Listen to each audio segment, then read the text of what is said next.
আগামীকাল রাত থেকে এখানে আর জায়গা দেওয়া মুশকিল হবে। যারা দূর দূরান্ত থেকে আসবে তারা কে কিভাবে আসবে তারা নিজেরাই ঠিক করে নিচ্ছে। কে ট্রেনে আসবে, কে বাসে আসবে, কে লঞ্চে আসবে, কে হেঁটে আসবে। কিন্তু সবাই লক্ষ্য হলো একটাই, যে আমাদের এয়ারপোর্টের কাছাকাছি যে কোনো রোডে থাকা, যে রোড দিয়ে আমাদের নেতা যাবেন অন্তত সেই রোডে তারা দাঁড়াবে।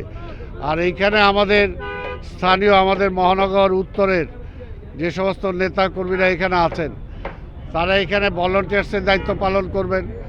দক্ষিণ মহানগর যারা আছেন অন্য জায়গায় দায়িত্ব পালন করবেন। ছাত্রদল, যুবদল, স্বেচ্ছাসেবক দল, শ্রমিক দল, তাঁতি দল, ওলামা দল, সবাই, কৃষক দল সহ সবাই এগুলো শহরে ঢুকার যে সমস্ত এন্ট্রি পয়েন্টগুলোতে আছে সেই এন্ট্রি পয়েন্টগুলোতে তাদেরকে সাদরে বরণ করে নেবেন এবং তারা যাতে সুন্দরভাবে আসতে পারে সেটা করে নেবেন।